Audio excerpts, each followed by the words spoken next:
Good morning, Rabbi. Morning, Joe. And I must compliment you on your background. It looks like a very nice place to be. It is. I myself am not in as nice a place, I must confess. As the Thanksgiving holiday is over and the winter holidays approach, I, growing up a Roman Catholic, as you know, uh, uh, used to look forward to Christmas and the Christmas season as the song says, happiest time of the year. Whereas my parents always seemed slightly stressed about it, my father in particular. And as I grew older, I was as the oldest of five children, had to help participate. I remember my passage into adulthood was the year my father woke me up out of bed and said, I have no idea how to put this together. Come down and help me. But we have that in Christianity. Around Christmas time is known for being the happiest and at the same time most stressful time of the year for many people. Is there any equivalent to that in Jewish culture? I couldn't think of any. It's neat that you complimented my background, because a lot of us find that the red rocks, the mountains, the clouds, there's a calming effect to nature. And the calming effect is in our own minds.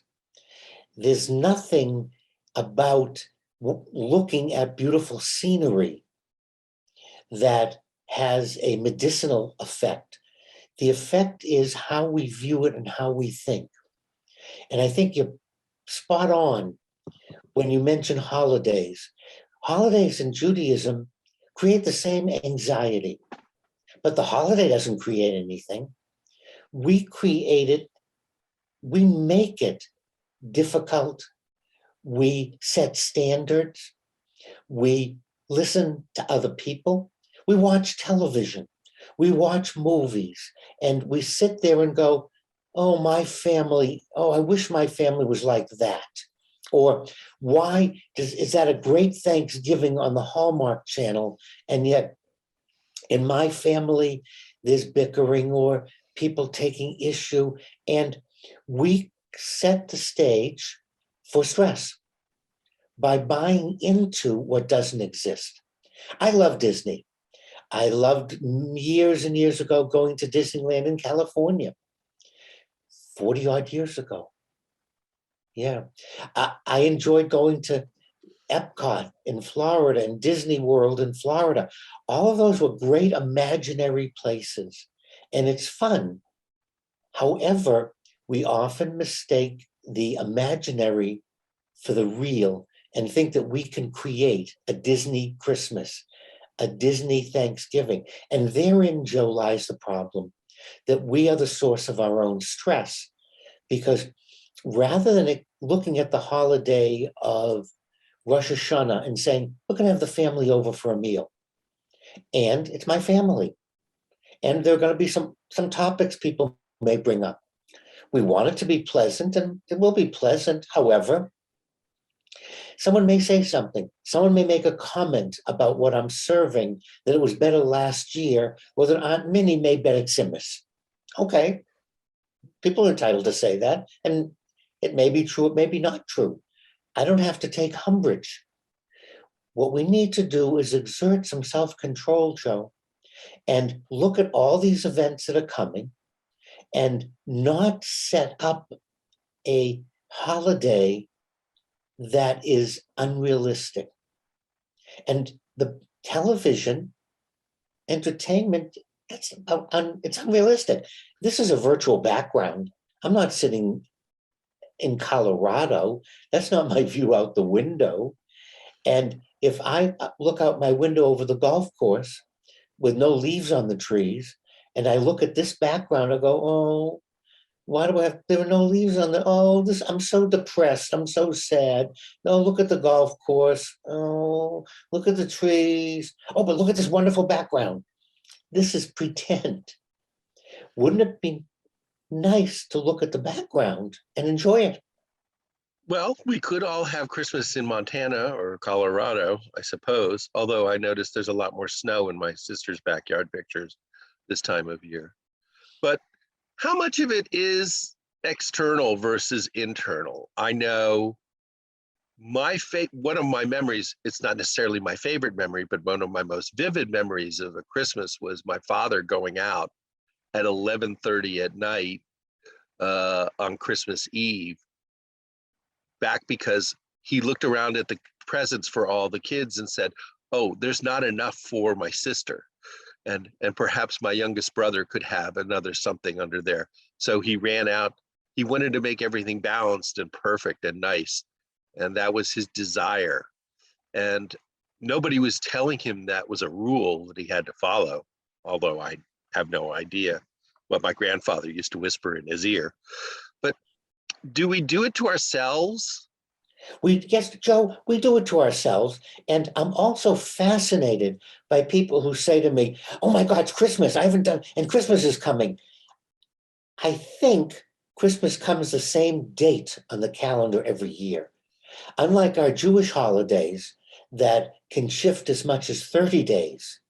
So we can have Rosh Hashanah coming earlier in relation to the secular calendar or later, or Hanukkah this year, starting tonight, coming close as Thanksgiving, and in future years, it'll coincide with Christmas. So it's not unusual to be kind of surprised when the Jewish holidays fall. I can understand that, but I really can't understand people not being prepared for a holiday that for 2,000 years has fallen on the same date. Huh, how very odd. And again, that just goes back to what we do to ourselves. Your dad created this idea, and it's perfectly reasonable. I want balanced presents. So start in October, start in September, start after the last Christmas. I want balanced presents. Therefore, I'm going to start my shopping. However, as human beings, we're not great on planning. Well, I was going to say the Catholic Dad Society has a name for people like you. And I have friends who do start their shopping in July and have everything done by September. And I do my best to run over them with cars whenever I can. But yes, I think the surprise part is that our lives have come so full of distractions and obligations and one aggravation over another. And to pitch something for the Roman Catholic side of the field, I always enjoyed buying presents when I got old enough to do it for my family, for my friends, than I did getting them. I don't actually like getting presents. It always makes, I always feel my gratitude is inadequate for the effort put in. Sometimes it's too much, sometimes it's not enough. But the pleasure of going out and looking for things that people will like was the main experience, the primary experience I enjoyed during my holiday shopping. And that's something that seems to be missing these days. It's not the act of giving, it's the aggravation of having to give. Yeah, well, just to help you, Joe, that's why we're friends, is I love receiving gifts. I don't like giving them. So that's why we're a great pair. You can always give me a gift and I'm thrilled, and don't expect me to give you one in return. So we're a great pair. Again, society, there's pressure, there's lots of things going on around us. At some point, we have to stop and say, hold on. And I think part of our problem is taking back control of our own lives. Yes, there's lots going on and we're very, very busy and we have to prioritize. Nothing says we have to create the priority list that other people do or TV wants us or movies. So we really have to stop and say, what's going on in my life? What am I missing? Gee, this is a perfect opportunity to do an inventory, because if the holidays make me so off-centered, then I'm not observing the holiday. I have to stop and say, my priorities aren't quite there. I'm so concerned with presents, I'm missing the spiritual meaning of the holiday. When my daughter was born, we started buying presents for every night of Hanukkah. And I know that wasn't the original, or was that an original tradition, or did that evolve around the Christmas season? Because I really feel pressured to get 8 presents. Originally, you gave a coin on each night, just something that, or small present, something to be festive. The commercial pressure of Christmas has put pressure on Hanukkah to be more elaborate. The idea was some type of a token. Purim is the holiday when you're supposed to give presents, not Hanukkah, religiously. But 8 nights, you'd give a coin or a small gift. However, it's just grown into gift giving. And again, we're doing the same thing. What's the holiday about? Does it enhance the holiday? If I'm not happy, then why am I giving gifts? The idea of giving gifts is to make us happy, to make us rejoice and have a good time. If it's not doing that, then we have to stop. We have to stop. And we have to be willing to say, I don't buy into the Hallmark Channel. I don't buy into the Waltons. This is not realistic in terms of a family. And we can have a good time and we can be happy with who we are and what we're doing. And I'm just letting these other things in. And so it's time to take back control of our own thoughts, of our own feelings. Well, one gift I'm always grateful for, Rabbi, is our conversations. I look forward to them. I always enjoy receiving them and being part of them every week. So thank you once again. And thank you, Joe. And tonight's the first night of Hanukkah, and I'm looking forward to your present for me.